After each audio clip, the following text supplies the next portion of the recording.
네, 국회는 어제에 이어서 오늘도 김희수 헌법재판소장 후보자에 대한 인사청문회를 엽니다. 네, 이미 청문회를 마친 후보자들에 대한 보고서 채택 논의도 계속됩니다. 김동연 경제부총리 후보자에 대해서는 큰 이견이 없지만 다른 후보자들에 대해서는 여야 사이에 이견이 큰 상황입니다. 국회로 가보겠습니다. 박광열 기자. 네, 국회에 나와 있습니다. 네, 김희수 헌재소장 후보자에 대한 청문회가 오늘 이틀째 열리는데 조금 전에 시작됐죠? 네, 잠시 전인 오전 10시부터 김희수 후보자에 대한 이틀째 청문회가 시작이 됐는데요. 헌법을 지키는 헌법재판소장으로서의 이념적 편향성 공방 등 직무 적합성을 놓고 오늘도 여야 신경전이 날카로울 것으로 보입니다. 야당, 그중에서도 자유한국당은 이미 부적격 의견을 언급하고 있는데요.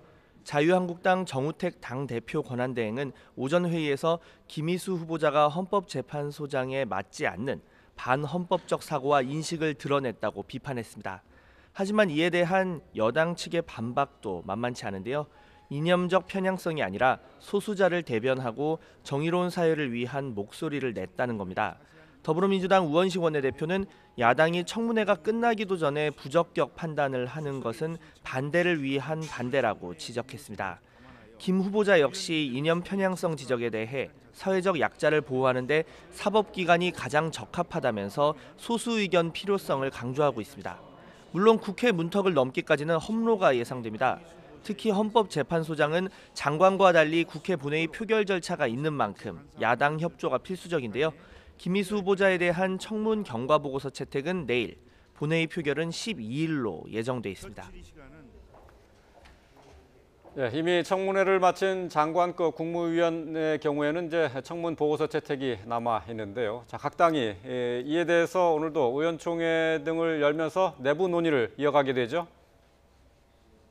네, 김상조 공정거래위원장 후보자, 강경화 외교부 장관 후보자, 김동연 경제부총리 겸 기획재정부 장관 후보자는 이미 청문회를 마쳤습니다.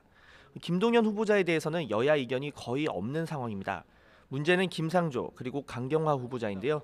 자유한국당은 부적격 의견을 내세우면서 청문보고서 채택에 협조하지 않겠다 이렇게 벼르고 있습니다. 정우택 당대표 권한대행은 오전 회의에서 문재인 대통령이 아무런 조치 없이 임명을 강행하려 한다면 협치의 파국을 선언하는 것이라고 날을 세웠습니다. 바른정당 역시 김동연 후보자를 뺀 나머지 후보자들에 대해 반대 입장을 보이고 있습니다.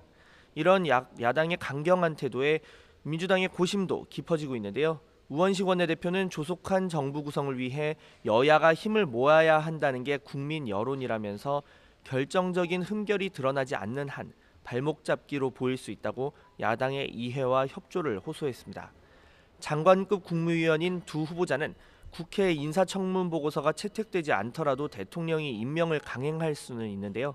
다만 정치적 부담이 커 최소한 하나의 교섭단체라도 함께 목소리를 내는 것이 필요한 상황입니다. 이 과정에서 캐스팅 보트 역할을 할 것으로 보이는 국민의당은 김상조 후보자와 강경화 후보자를 분리해 고려하고 있는데요. 김상조 후보자에 대해 일부 풀리지 않은 의혹은 있다면서도 업무 능력에 큰 문제는 없다며 오늘 의원총회에서 적격, 부적격에 대한 입장을 매듭지을 방침입니다. 다만 강경화 후보자에 대해서는 도덕성과 자질 모두 부적합하다는 의견이 현재로서는 우세한 상황인데요.